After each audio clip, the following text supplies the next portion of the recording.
देखिए जी, बड़ी-बड़ी बातें तो कोई भी कर सकता है। गालियाँ तो कोई भी किसी को दे सकता है, बुरा-भला तो कोई भी किसी को कह सकता है।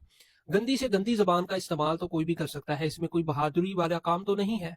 कोई ऐसा काम तो नहीं है जो हर बंदा नहीं कर सकता, कोई भी कर सकता है, आम इंसान भी, ठीक है? असल काम वो है कि आप अपने सूबे के अंदर, मुल्क पाकिस्तान के अंदर क्या तब्दीली ला रहे हैं? आप अपने सूबे के लिए क्या कुछ कर रहे हैं? असल बात तो ये है। ये बात तो है ही नहीं कि आप कितनी गंदी ज़ुबान इस्तेमाल कर सकते हैं। ये बात तो है ही नहीं कि आप कितनी अच्छी गालियाँ दे सकते हैं। ये बात तो है ही नहीं कि आप किसी को कितना ज़्यादा बुरा-भला कह सकते हैं, ये कोई बात नहीं है। असल बात जिसमें इंसान की अहमियत बढ़ती है, वो बात ये है कि आपने अपने सूबे के लिए क्या कुछ किया। अब सुहेल अफरीदी साहब जो है ना पंजाब के अंदर आए, लाहौर के अंदर आए, ठीक है? उनसे सब सहाफ़ियों ने सवालात किए, उनके लोगों से और उनसे, ये बताइए जी आपने अपने सूबे के अंदर कौन-से तरक्कियाती काम किए? तो उनके पास कोई जवाब नहीं था। उनके पास सिर्फ़ बातें थी, उनके पास सिर्फ़ तनकीद थी, उनके पास सिर्फ़ गालियाँ थी, उनके पास सिर्फ़ बुरे-भला कहने वाले अल्फ़ाज़ ही थे। तो मैं ये समझता हूँ कि ये कोई ऐसी बात नहीं है जिस पर हम उनकी तारीफ़ करते फिरें, देखो जी वाह-वाह बड़ी अच्छी बातें कर गया बंदा, नहीं।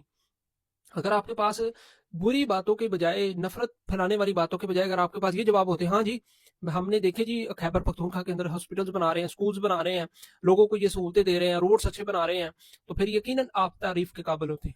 लेकिन सॉरी टू से आपने ऐसी कोई भी बात का जवाब नहीं दिया, ठीक है? जिससे पता चलता कि आपके पास कुछ भी नहीं है, अपनी कारकर्दगी को कुछ साबित करने के लिए, दिखाने के लिए, और आप उँगलियाँ उठाते हैं मरियम नवाज़ पर, आप उँगलियाँ उठाते हैं शहबाज़ शरीफ पर, आप उँगलियाँ उठाते हैं नवाज़ शरीफ पर कि यार देखो इन्होंने मुल्क नूं खा लिया, लुट लिया, ये करता, वो करता। ਉਹ ਅਗਲੇ ਕੰਮ ਕਰ ਰਹੇ ਪੂਰੀ ਦੁਨੀਆ ਨੂੰ ਨਜ਼ਰ ਆ ਰਿਹਾ ਕਿ ਉਹ ਕੰਮ ਕਰ ਰਹੇ ਹੈ ਲੇਕਿਨ ਤੁਸੀਂ ਕੰਮ ਨਹੀਂ ਕਰ ਰਹੇ ਇਹ ਵੀ ਪੂਰੀ ਦੁਨੀਆ ਦੇਖ ਰਹੀ ਹੈ ਤੁਸੀਂ ਬਾਤਾਂ ਕਰ ਰਹੇ ਜੇ ਇਹ ਵੀ ਪੂਰੀ ਦੁਨੀਆ ਦੇਖ ਰਹੀ ਹੈ ਤੁਸੀਂ ਗਲੀਜ਼ ਜ਼ਬਾਨਾਂ ਇਸਤੇਮਾਲ ਕਰਦੇ ਪਏ ਜੇ ਇਹਨਾਂ ਵਾਸਤੇ ਇਹ ਵੀ ਪੂਰੀ ਦੁਨੀਆ ਸੁਣ ਰਹੀ ਹੈ ਇਹ 'ਚ ਕੋਈ ਦੋ ਰਾਏ ਨਹੀਂ ਹੈ ਕਿ ਪੂਰੀ ਦੁਨੀਆ ਨੂੰ ਪਤਾ ਵਾ ਕਿ ਤੁਸੀਂ ਕਿੰਨੇ ਕੁ ਕਾਬਲ ਜੇ ਤੇ ਉਹ ਕਿੰਨੇ ਕੁ ਕਾਬਲ ਹੈ